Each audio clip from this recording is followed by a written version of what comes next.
In this video, I'm going to share with you some tips and tricks in Photoshop that it seems most people are not talking about. Join me and let's get started.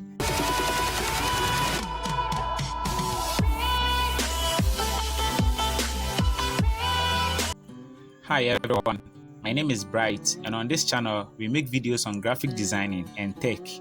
If this sounds like something you're interested in, then kindly consider subscribing. There are certain things we need to know as users of Photoshop, especially to the beginners. Knowing these things can sometimes save you a lot of time. You can get stuck at a particular point in time where you might not know the solution to the problem. Have you ever wondered when you try typing something whilst your caps lock is off, but yet still you type and the font or the text comes in capital letters? For instance, like something like this. I'm typing, my caps lock is off, but yet still the text comes in capital letters.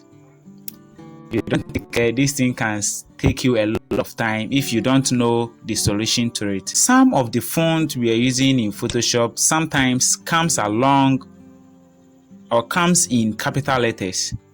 So there are some of the fonts, they don't have lowercase or they don't have small letters in. So if you take a particular font and you check the samples here, and the samples are written in all caps, the font does not have lowercase or small letters. So a font like Algerian, after typing this, you see it is in capitals, but my caps lock is also off. But let's try using another font and see. So I'll choose a font like Arial. See, Arial, now my caps lock is off, and you can see I'm typing and the text appears in small letters. So this is something you must notice whenever you're using Photoshop, especially to the beginners.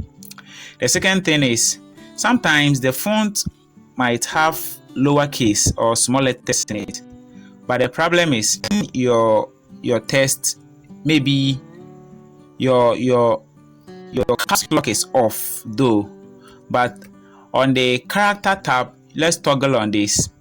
You toggle on the character or paragraph panel. On it, there are some features on it we need to take note. These features automatically turns all our text into capital letters. That's all caps, where the mouse pointer is. When I toggle this automatically, though my caps lock is off, but it changes my text to capital letters. Same as when I toggle it back, it changes to small letters. So you must also take note of this. There are some of the fonts, they come along with lower cases, but when this feature on the character and paragraph panel is switched on, meaning all our text to be typed in capital letters. That's it.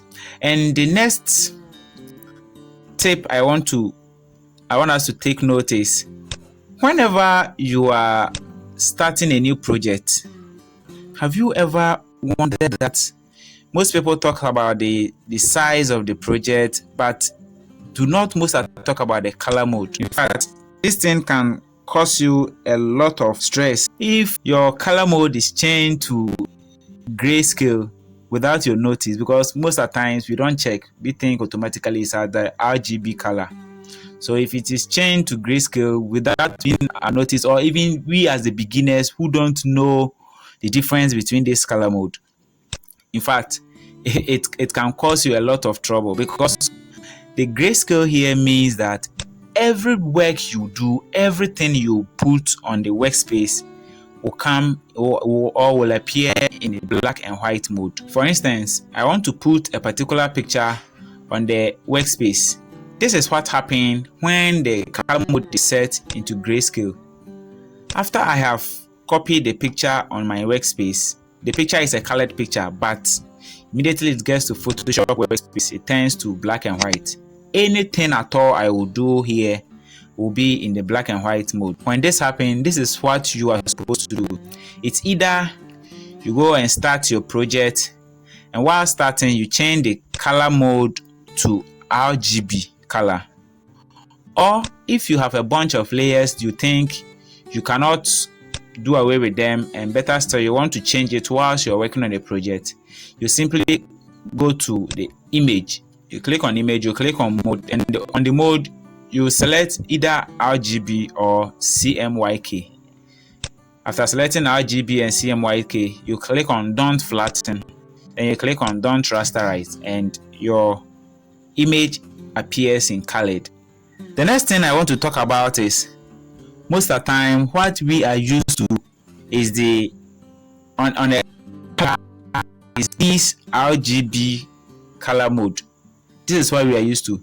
Sometimes you try choosing a color, but you come and it is not the usual thing you know, but it's something like this. When this happens, this is what it is trying to mean. This H here stands for the hue, the S stands for saturation, the B stands for brightness, then the RGB, as we know, the red, green, blue. So you can now switch it from the S being selected to the H, then you get your color picker as you knew initially. But you can also work along with these colors too. If you don't know, today I just want to inform you that there are another ways of selecting colors in Photoshop. If we don't know, you can choose it like this, you can choose like this, then you can choose different colors here. Just play along with it. But this is the default one, or the one we are all familiar with. So when you open your Photoshop color picker and you find yourself in a different way, make sure you check the alphabets there and you switch it back to H, then you'll get your default color picker. Sometimes you try to select either your eraser tool or your brush. Instead of my cursor being in the brush form, it will rather be in the plus form. Though you can still work along with it, but you may be wondering how come the brush cursor is not showing, but rather it is showing in the plus form. When this happens, it means your caps lock is on. So you better switch it off to get your brush. So I'll just switch my caps lock off, and I have gotten my brush cursor back. If I switch it on, automatically it changes to plus sign. I know most of you, especially the beginners, aren't aware of this. And this is what I want to share with you for today. If this sounds like something you're interested, kindly comment, like, share the video and subscribe.